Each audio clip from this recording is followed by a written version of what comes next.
Greetings, everyone. This is Dayhawk, your favorite Daedric Prince, bringing to you episode 6 of Shaman King 2021 and episode 14 of Shaman King 2001. Well, folks, what can I say? This episode was good, to say the least. I mean, nothing is better than the 2001 version, which I did some research and I kept saying 2004. No, I was wrong. It came out at 2001 and ended at 2002. So, my bad, folks. The reason I thought it was 2004 was that I thought that at Foxbox, Channel 11 came out with Shaman King in 2004, but apparently I was wrong. My bad. Well, it came out in 2001, so yeah, again, my bad. And in terms of episode 6, it was to be expected. It was an okay show.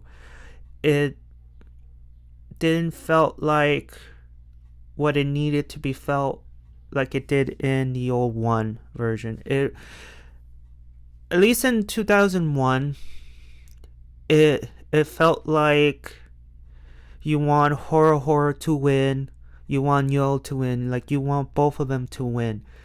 That same feeling I felt with Yugi versus Joy back in Duelist Kingdom, because you felt in that match between those two that everything was at stake.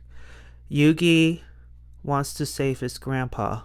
Joy needs the money for his little sister's surgery. Everything was at stake, But in this episode 6, it was nothing more than the introduction to Horohoro, his dreams, plus the match. And we all knew, for those who already read the manga or already seen the original version, knew that Yo is going to win the first round.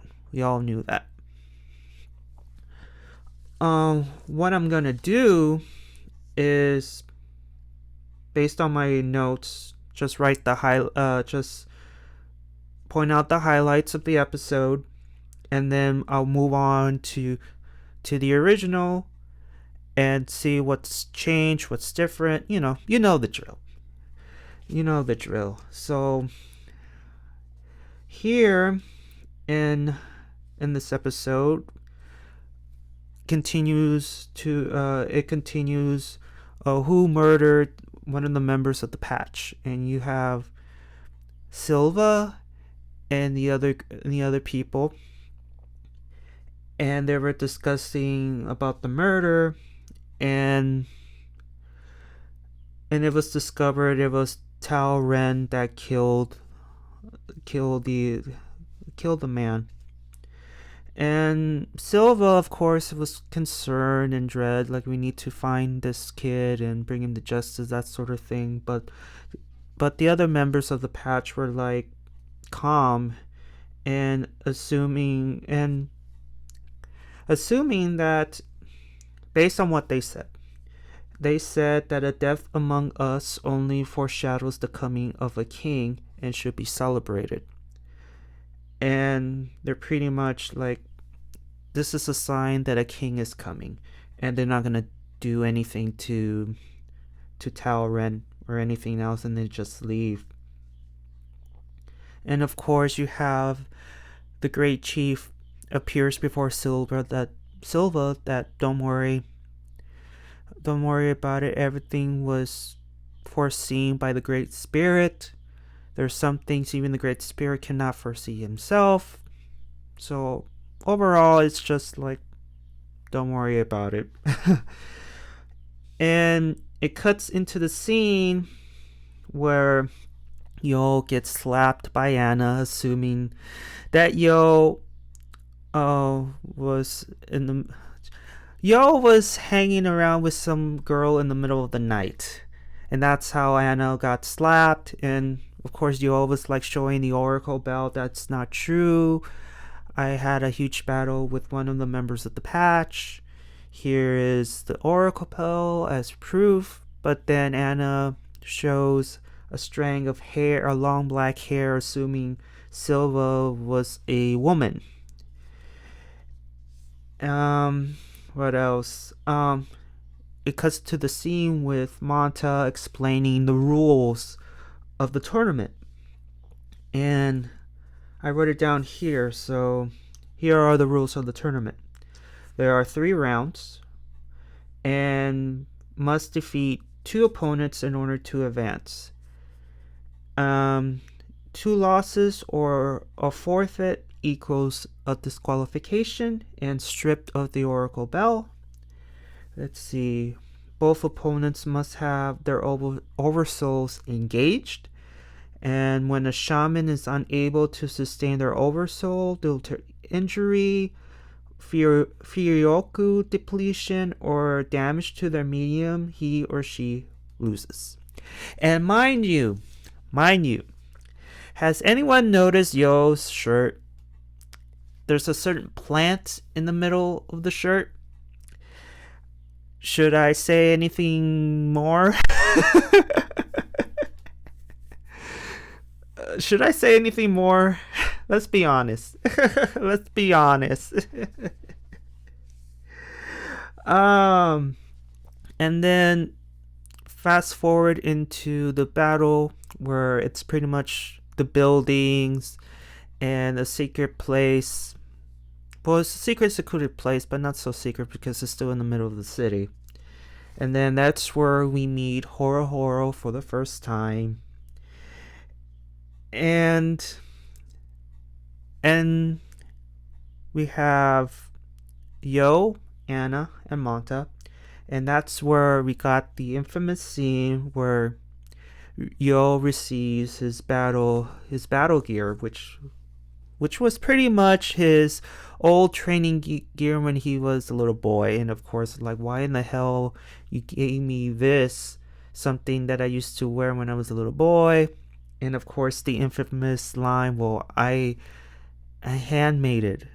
It's homemade, sewn and all that stuff. And both Yo and Manta looked at each other. Oh, crap. Oh, it's pretty good. Not bad. Pretty bad. Yeah, because, I mean, let's be honest. Anna is someone you cannot mess around with. All 3 of them are 13-year-old kids, apparently, but Anna is the most mature out of all, is the most mature. And Jesus Christ, like, again, you never mess with Anna.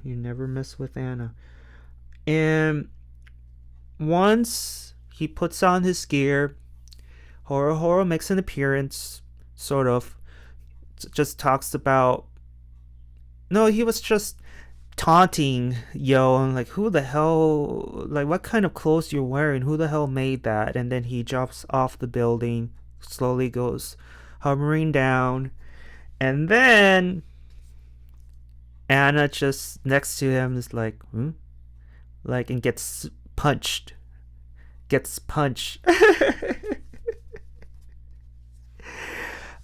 Yeah.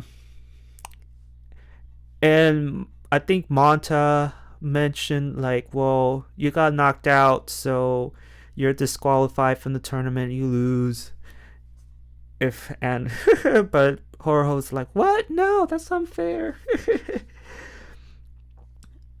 And this part here, after he got knocked out, we get a brief introduction to Horo, why he came to Tokyo, why he decided to be part of this tournament, and they start fighting a little bit, and Yo just tries to not fight because he wants to know his dream. Like, what's your dream of once you become Shaman King, what is your overall goal, your dream?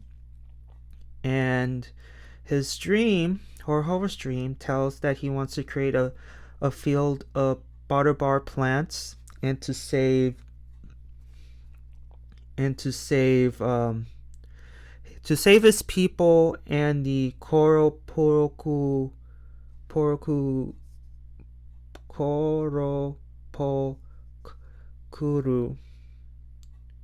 I can't pronounce that. I butchered it. Sorry, but his spirit guardian spirit species from extinction, because Horo comes from people that are pretty much nature people. They're one with the earth.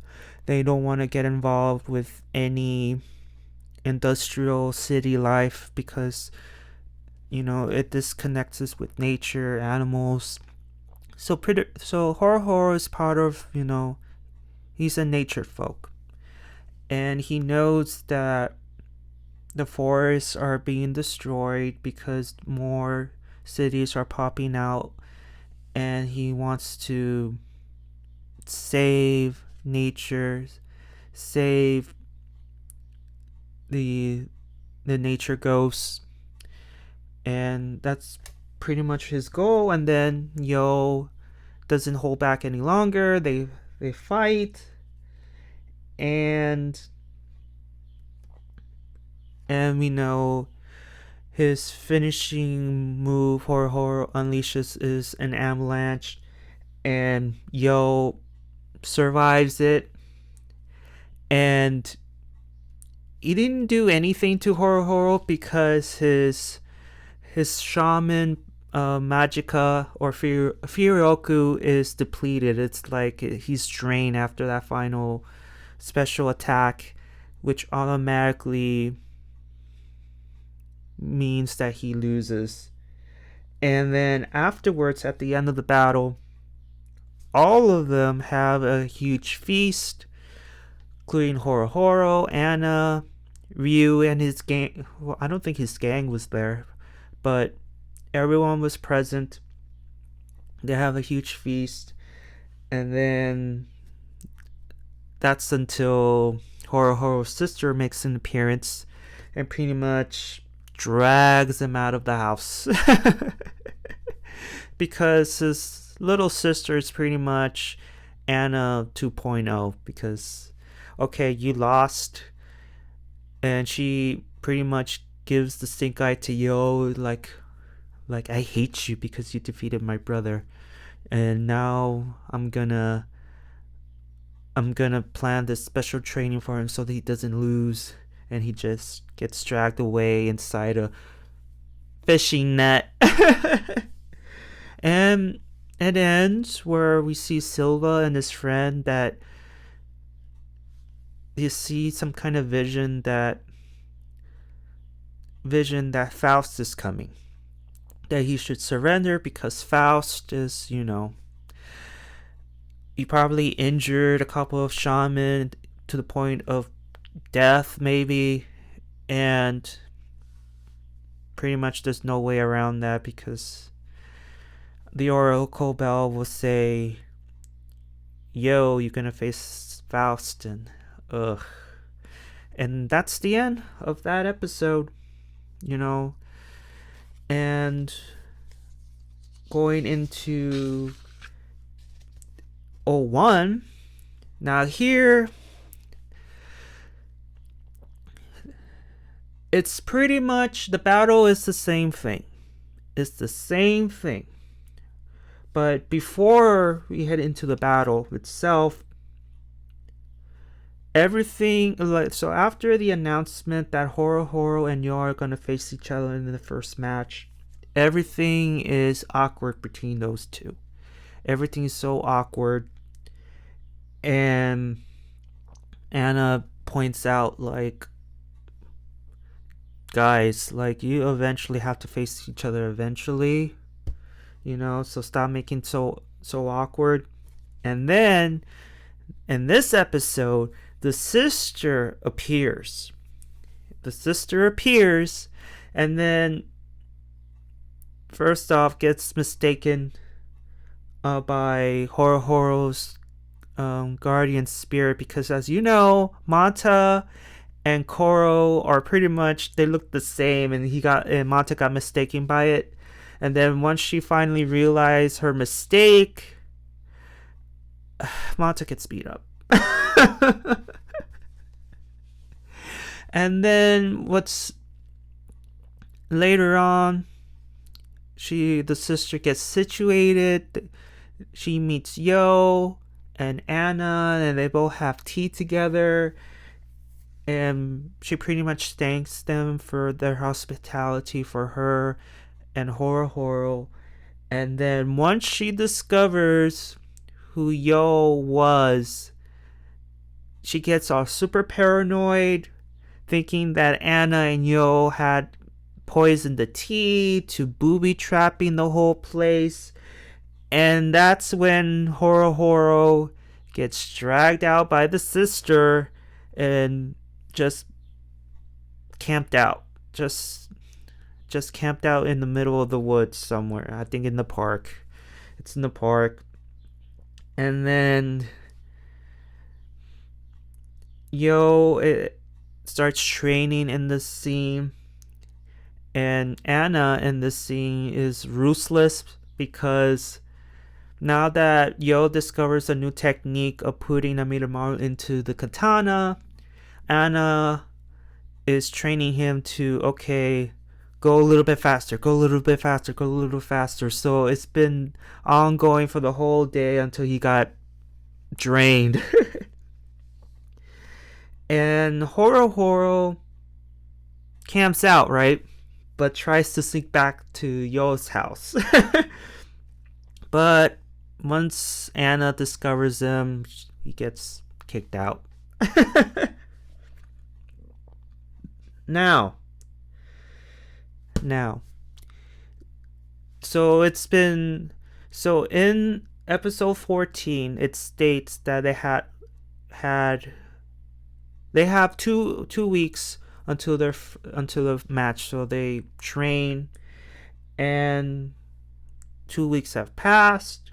They head to the battle arena that's been appointed, and it's again the same buildings. Now, here's the part that is different. In the reboot, you had only Horohoro, Anna, Manta, and Yo, and I wouldn't forget Amidamaru. He's there too. And this one, the sister is a part of the match ringside. So the sister is a part of witnessing the match along with Anna and Manta. And everything remains the same after that, the same matchup. And you have Silva and his friends looking outward, overseeing the match in atop of a high building, just like in the reboot. Everything remains the same. Everything remains the same until Horohoro lost. The sister is crying.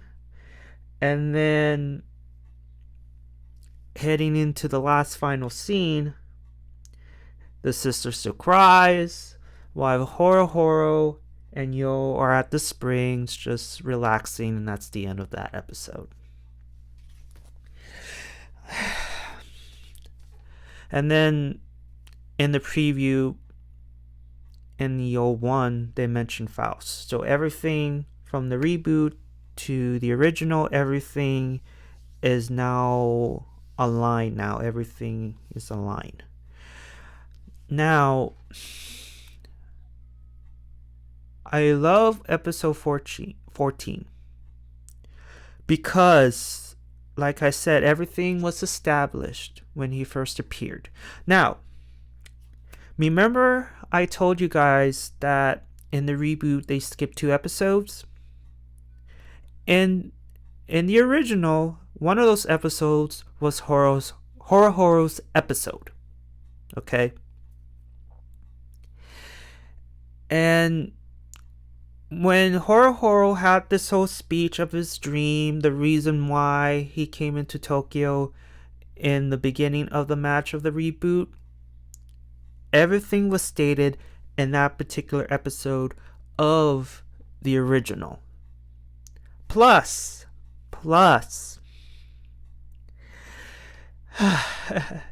oh, that particular episode was so funny. His stuff was stolen. Because he has his stuff he sells to, and in the beginning of Horohoro's episode in 01, he was covered up as a snow, all in snow, as a snowman. And then Horohoro meets Yo. Yo and Manta take him back to the house. He tells his story, and then the next day they're searching for his stuff, and that's where he tells about where he came from, his dream, and that sort of thing. And then leading into the next scene, if I remember correctly, there were shinobi, the Ren zombie spirits that were hunting Yo. They show up and they fight both Yo, and then Horohoro helps them out. And the funny thing about that, Horohoro assumed that those shinobi were after him, that they were the ones that stole his stuff. And Yo, Anna, and Manta were like shocked, like, dude, I don't think they stole this stuff. They're not? No, they're after me. And Anna just like, yeah, you inserted yourself into the problem, man. Now they are after you now. And at the towards the end, we discovered the reason why his stuff were stolen. Air quotes. They wasn't stolen at all. They were taken by the cops. They were taken by the cops because it was illegal for him to be selling on the sidewalk. Because, mind you, the reason why he left his stuff on the sidewalk before, because he needed to go to the bathroom.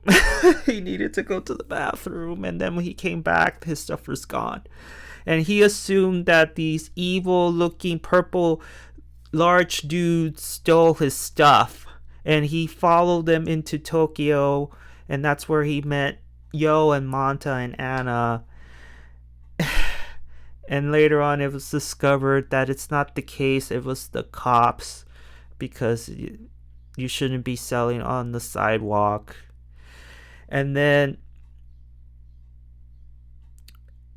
at the end, he decides to, he found his stuff and he thought that he was gonna leave and all that stuff. But then when Yo and his friends came back to the house, there is Horohoro eating a watermelon, and guess who was pissed? And that's how that episode ends.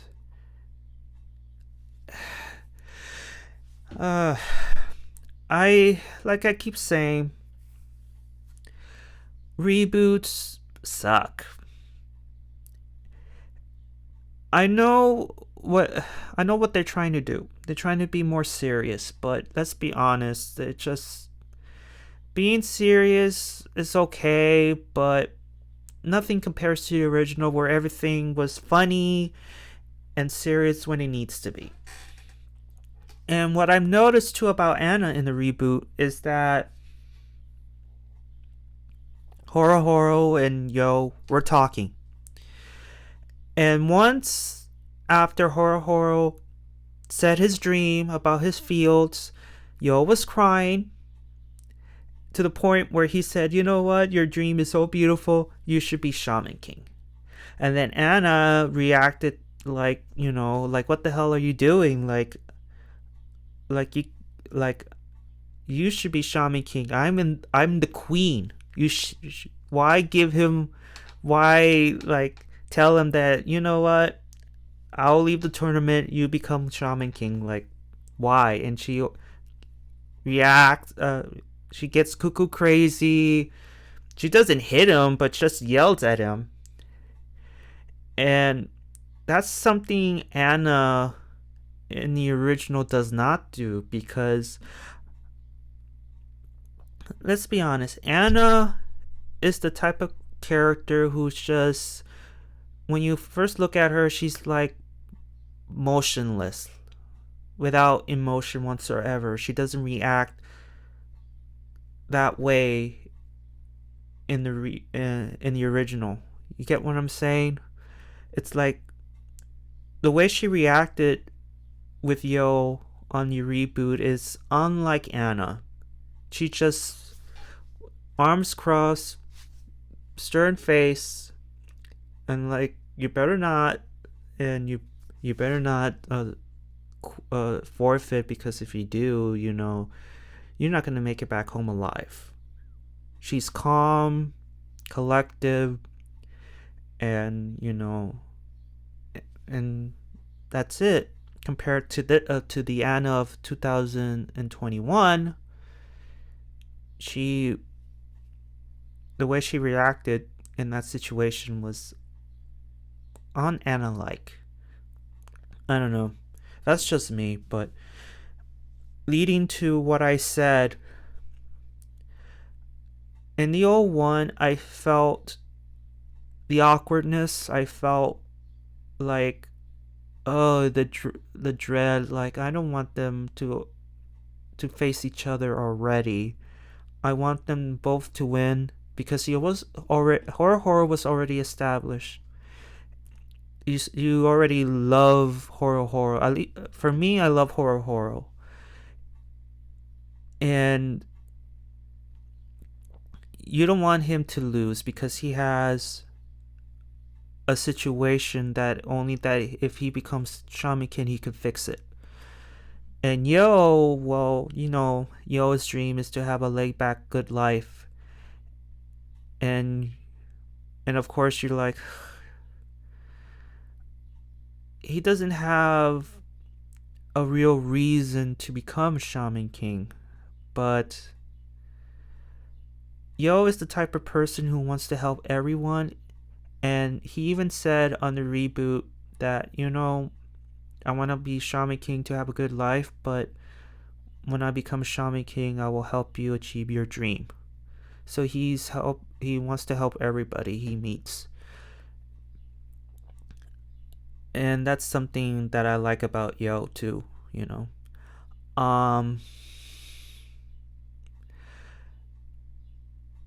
in the original, like I said, I felt dread, I felt a little bit sadness, the awkwardness. I want them both to win, but ultimately there has to be one winner, and Yo was the victor. But Horo Horo, at least he still has a chance. He needs to win 2 matches in order to officially go into the tournament. And at the end of that episode of 01, you see both of them in the springs, just relaxing, and they're just bygones be bygones, In the reboot, I didn't felt that. To me, it was just another regular episode with a new character introducing himself, and it just felt like a regular old episode. It told what it needed to be told. I have to say again, I keep saying that the original version is so much better. So much better. And the reboot, it's okay. It's okay. But in this round, I have to go to episode 14 for being better than episode 5 of the reboot. That's just my opinion. I need if there's anything else I missed, mind you that in the reboot, Talren kills a member of the patch, while in the original he just doesn't explain that he killed a member of the patch. Maybe it was just added into the reboot just to have suspense or something, but I don't remember Talren killing a member of the patch in 01. I didn't see it. I only see like a glimpse of Talren getting his oracle bell with his cape and on his horse, but that's pretty much it.